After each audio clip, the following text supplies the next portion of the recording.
ሰላም ጤና ይስጥልኝ ውድ ፋስት ዴይሊ ተከታታዮች፣ ለአሁን መደመጥ አለባቸው ያልናቸውን መረጃዎች ይዘን ቀርበናል። በቅድሚያም ዋና ዋናዎቹን ኢትዮጵያውያን በጉጉት የሚጠብቁት የሀገራዊ ምክክሩ መካሄዱን ቀጥሏል። በዚህ ምክክር ላይ በአጀንዳነት ከቀረቡት መካከል የአዲስ አበባን ዕጣ ፈንታ ይወስነዋል የተባለው ጉዳይ አንዱ ነው። ታዲያ ምክክሩ በቀጠለው መድረክ ላይ አዲስ አበባን በተመለከተ 4 ወሳኝ አማራጮች መቅረባቸው ተነግሯል። ብዙሃኑን ሲያነጋግር የነበረው አዲስ አበባ የኦሮሚያ አካል ትሆን የሚለው እንደሚገኝበት ለማወቅ ተችሏል። ለአዲስ አበባ የቀረቡት ሌሎች 3 አማራጮችና በተመሳሳይ ለድሬዳዋ የቀረቡት 3 አማራጮችን የምንመለከት ይሆናል። በሌላ መረጃችን ደግሞ የቀጠለው የሱዳን የእርስ በርስ ጦርነትን ለመግታት አሜሪካ የምትወስደው እርምጃ ከፈጥኖ ደራሽ ኃይሉ ወደ ጀነራል አልቡርሃን አዙራለች። አሜሪካ ፊቷን ወደ አልቡርሃን ያዞረችው ጀነራሉን ለሰላም ቁርጠኛ እንዲሆን የተባለ ሲሆን ይህም ወዳጃቸውን ኢሳያስን ክፉኛ ያበሳጨ ሆናል። እንመለስበታለን። ላይክና ሼር እያደረጋችሁ አብራችሁ እንድትቆዩ እየጋበዝን ወደ ዝርዝሮች ተሻገርን። ሀገራዊ የምክክር ጉባኤ 7ኛ ቀኑን ባስቆጠረበት ሐምሌ 14 ቀን 2018 ዓ.ም ተመካካሪዎች በተመደቡበት አጀንዳ ዙሪያ 10 ተመካካሪዎችን በሚይዘው ጥቃቅን ቡድን ደረጃ የሁለተኛ ቀን ምክክራቸውን አከናውነዋል። ይህ የምክክር ሂደት ለ3 ቀናት ያህል እንደሚቆይ ሀገራዊ የምክክር ኮሚሽን ለተመካካሪዎች ባቀረበው የስራ ቡድን የምክክር ስልት ሰነድ ላይ የተመላከተ ቢሆንም ከ6 በላይ ንዑስ አጀንዳዎች ያሏቸው አጀንዳዎች ላይ የተመካከሩ የሚገኙ ቡድኖች በተቀመጠው ጊዜ ሂደቱን ላያጠናቅቁ እንደሚችሉ ምንጮች ገልጸዋል። በተለይም የሀገር ግንባታ፣ የመንግስት አደረጃጀትና ቅርጽ፣ የፖለቲካ ስርዓት፣ የፖለቲካ ውክልናና የምርጫ ስርዓትና የፌዴራል ከተሞችን ጉዳዮች የተመለከቱ አጀንዳዎች ላይ የተደረገ ያለው የምክክር ሂደት ዘለግ ያለ ጊዜ ሊፈጅ እንደሚችል ተሰምቷል። ኮሚሽኑ በያዘው እቅድ መሰረት በጥቃቅን ቡድን ደረጃ እየተካሄደ ያለው የመጀመሪያው ሀሳብ የማመንጨት ሂደት ዛሬ ሐምሌ 15 ቀን 2018 ዓ.ም እንደሚጠናቀቅ ይጠበቃል። በቀጣይ 2 ቀናት ደግሞ 5 ጥቃቅን ቡድኖችን በሚያቅፈውና 50 አባላት እንዲኖሩት ተደርጎ በተደራጀው ንዑስ ቡድን ደረጃ ምክረ ሀሳቦችን የማደራጀት ስራ እንዲከናወን ታቅዷል። ይህ ሂደት 5 ንዑስ ቡድኖችን ወደሚያቅፍና 250 አባላት እንዲኖሩት ተደርጎ ወደሚደራጀው ስልታዊ ቡድን የሚያድግ ሲሆን 500 አባላት ያሉት የስራ ቡድን ደግሞ የአጀንዳውን ጥቅል ምክረ ሀሳብ የማቅረብ ኃላፊነት አለበት። ሁለቱ ሂደቶች ከ5 እስከ 6 ቀናትን ይወስዳሉ በሚል ጊዜ የተያዘላቸው ቢሆንም በጥቃቅን ቡድን ደረጃ እየተካሄደ ያለው ምክክር የሚጠቃለልበት ጊዜና ሁኔታ ቀጣዩን አካሄድ የሚወስን ይሆናል ተብሏል። ኮሚሽኑ ለተመካካሪዎቹ ባቀረበው የሀገራዊ ምክክር አጀንዳዎች የውይይት መሪ ጥያቄዎች ሰነድ መሰረት የአዲስ አበባ ህጋዊ አቋም 4 አማራጮች ቀርበውለታል። ተመካካሪዎቹ 4ቱን አማራጮች በመገምገም የከተማዋን ህጋዊ አቋም በተመለከተ ምክረ ሀሳብ እንዲያመነጩ የሚጠበቅ ሲሆን በሰነዱ ከተሰረዙት አማራጮች ተጨማሪ አማራጭ ማቅረብ ስለመቻል አለመቻሉ ሰነዱ አያመላክትም። አዲስ አበባ ሲቲ ስቴት፣ የፌዴራል አካል፣ ራሷን የቻለች ክልል፣ የኦሮሚያ አካል ማድረግ የሚሉት ደግሞ በሰነዱ የቀረቡ አማራጮች ናቸው ተብሏል። አዲስ አበባ ከኦሮሚያ ክልል ጋር ያላት ግንኙነት፣ የከተማዋ በጀት ድርሻ ጉዳይ፣ የፌዴራል ዋና ከተማ ጉዳይ፣ የአዲስ አበባ ፖሊስና ፍርድ ቤት ጉዳይ፣ የከተማዋ ወሰንና የቦታዎቹ ስያሜው፣ የከተማዋ የስራ ቋንቋ እንዲሁም የከተማዋ ታሪካዊ ቅርሶች አካታችነት ጉዳይ ጥያቄዎች የተዘጋጁላቸው የምክር ንዑስ አጀንዳዎች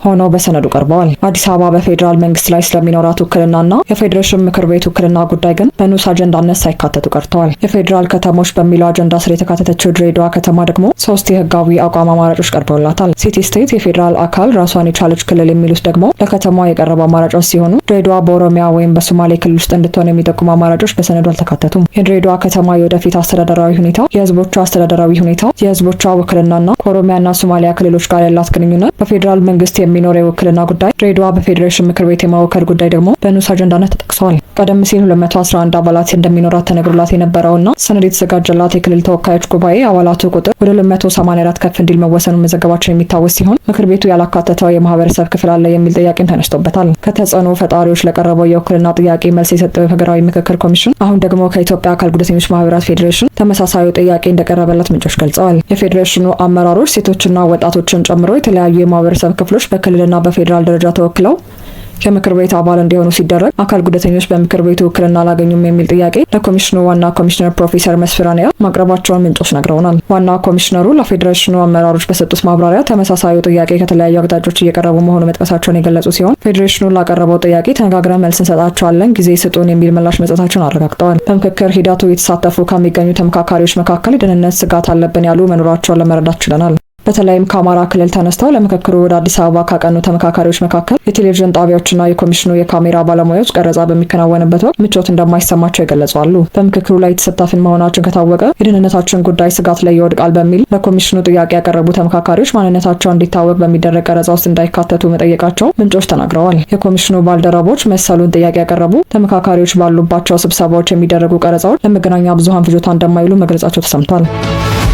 በቀጣይ መረጃ የሱዳን መንግስት ከፈጥኖ ደራሹ ጋር በሚያደርገው ጦርነት ላይ የኬሚካል መሳሪያዎችን መጠቀሙን ተከትሎ ከዓለም አቀፍ ተቋማት ብድር፣ ፋይናንሳዊ ድጋፍና ቴክኒካዊ እርዳታ እንዳያገኝ አሜሪካ ማዕቀብ መጣሏን ይፋ አድርጋለች። ሱዳን ይህን ውሳኔ አልቀበልም እያለች የምትገኝ ቢሆንም አሜሪካ ግን በአልቡርሃን ላይ እርምጃ መውሰዷን ላታቆም አንዴ በሙሉ ኃይል ጀምራለች። ከአልቡርሃን ጎን በመሰለፍ ለዚህ ዓለም አቀፋዊ ወንጀል ተባባሪ የሆኑ አካላትም ቀጣይ የዚህ ወጣ ተጋሪዎች መሆናቸው የማይቀር ነው። በርካታ የሱዳን አጋር የነበሩ ሀገራትም የሀያላን ሀገራትን ውሳኔ በመፍራት አልቡርሃን ጀርባቸውን እየሰጡ ነው። አሜሪካ አልቡርሃን ላይ እርምጃ የጀመረችው በሱዳን ያለውን ጦርነት ለመቋጨትና የሰላም አማራጮች እንዲያገኙ በማሰብ እንደሆነ ለማወቅ ተችሏል። ይህም ለኤርትራው አገዛዝ ራስ ምታት እየሆነ እንደሆነ ነው እየተነገረ የሚገኘው። የሱዳን መከላከያ ኃይል ዋና አዛዥ ጀነራል አብደልፋታ አልቡርሃን በሀገሪቱ እየተካሄደ ባለው የእርስ በርስ ጦርነት ውስጥ ከጎኑ ለቆሙና ቀዳሚ ደጋፊው ለሆነው ለኤርትራ ፕሬዝዳንት ኢሳያስ አፈወርቂ ያላቸውን አጋርነት ለማሳየት ወደ አስመራ አጭር ጉብኝት አድርገዋል። ይህ በሁለቱ ወገኖች መካከል የተደረገው የከፍተኛ አመራሮች ስብሰባ የሱዳን ጦርና አጋሮቿ ስልታዊ ጠቀሜታ ያላትን የኩርሙክ ከተማ ከፈጣን ድጋፍ ኃይልና ከረዳቱ የሱዳን ሕዝብ ነጻነት ንቅናቄ ሰሜን እጅ ነጥቀው ከተቆጣጠሩ በኋላ የተደረገ መሆኑ ልዩ ትኩረት ሰጥቶታል። ከዚህ ቀደም ፕሬዝዳንት ኢሳያስ በኖቬምበር ወር ወደ ፖርት ሱዳን ተጉዘው ከጀነራሉ ጋር የተወያዩ ሲሆን ጀነራል አልቡርሃን የሱዳን ጦር አርኤፍኤስን ከዋና ከተማዋ ካርቱም ካስወጣ በኋላ በኤፕሪል 2025 ለአስመራ መንግስት ምስጋና ለማቅረብ ተመሳሳይ ጉብኝት ማድረጋቸው የሚታወስ ነው። ይህንን ጉብኝት በጥናቱ መሰረት በወሳኝ እይታ ስንፈትሸው የሱዳን መከላከያ ኃይል ከአርኤስኤፍ ጋር በሚያደርገው ያልተመጣጠነ ውጊያው እንደ ሳውዲ አረቢያ፣ ግብጽና ቱርክ ያሉ ትላልቅ የኢኮኖሚና የዲፕሎማሲ አቅም ያላቸው ሀገራት ቢደግፉትም የኤርትራ ሚና ግን በመሬት ላይ እጅግ ወሳኝና ስልታዊ እየሆነ መጥቷል። ፕሬዚዳንት ኢሳያስ የሀገራቸውን ሙሉ ወታደራዊ ክብደት በሱዳን ጦር ጀርባ ያሰለፉ ሲሆን ይህንን የሚያደርጉት በምስራቅ ሱዳን የሚገኙና አስመራ ጠንካራ ተጽዕኖ ያላትን ድንበር ተሻጋሪ ማህበረሰቦችን በማንቀሳቀስ ነው። ከዚህም በላይ የኤርትራ መከላከያ ኃይል በሱዳን ውስጥ የስልጠና ካምፖችን በመክፈት የሱዳን ጦርን እያሰለጠነና ወታደሮችንም በቀጥታ በውጊያ ውስጥ እያሳተፈ ይገኛል። ይበልጥ ለቀጠናው አሳሳቢ የሆነው ጉዳይ ደግሞ ኤርትራ በምስራቅ ሱዳን በኩል በውሃት የታጠቁ ኃይሎችና በሱዳን ጦር መካከል እንደ ዋና አስተባባሪ ሆና እያገለገለች መሆኑ ነው። የኩርሙክ ከተማ በተያያዘችበት ወቅት በ2020 እስከ 2022 የትግራይ ጦርነት ወቅት ከክልክላቸው ተለይተው በምስራቅ ሱዳን ጥገኝነት ጠይቀው የቆዩት የውሃት የጦር መዋቅር አካል የሆነ አርሚ 70 አባላት ከኤርትራ ጦር ጋር አብረው የተዋጉ ሲሆን በውጊያው ላይ የአርሚ 70 ከፍተኛ አመራሮችን ጨምሮ በርካታ የኤርትራ ወታደሮች መገደላቸውን በጥናታቸው ተገልጿል። ይህ በአስመራና በካርቱም መካከል ያለው ጥምረት እጅግ ጥቅም ላይ የተመሰረተና ተለዋዋጭ መሆኑን የፖለቲካ ተንታኞች ያስረዳሉ። ከ3 ዓመታት በፊት ኤርትራ ከውሃት ጋር በነበራት መራራ ያለ ጠላትነትና ከኢትዮጵያ መንግስት ጋር በነበራት ጥሩ ግንኙነት ምክንያት ፕሬዚዳንት ኢሳያስ የሱዳን ጦር ህወሓትን ይደግፋል በሚል ስጋት ከጀነራል አልቡርሃን ጋር ተጣልተው የነበረ ሲሆን ብዙዎች ፕሬዚዳንቱ አርኤስኤፍን ይደግፋሉ ብለው ጠብቀው ነበር። ይሁን እንጂ የትግራይ ጦርነት በተጠናቀቀበት ውል ዙሪያ ኤርትራ ከኢትዮጵያ መንግስት ጋር አለመግባባት ውስጥ መግባቷን ተከትሎ ፕሬዚዳንት ኢሳያስ ስልታዊ ውሳኔ በመወሰን ከሱዳን ጦር ጋር ተሰለፉ። ይህ አካሄድ ኤርትራን ከግብጽ ጋር በአንድ ጎራ ያሰለፋት ሲሆን ሁለቱም ሀገራት በኢትዮጵያ ላይ ያላቸውን የጋራ ተቃውሞ ለማጠናከር ሱዳንን እንደ ምቹ መድረክ ይጠቀሙባት ይገኛል። አስመራ ጽምዶ የተሰኘ ጸረ ኢትዮጵያ ግንባር በመምራት ከሱዳን ጦር ፍቃድ ጋር በኢትዮጵያ ውስጥ የሚንቀሳቀሱ አማጽያንን በማስተባበርና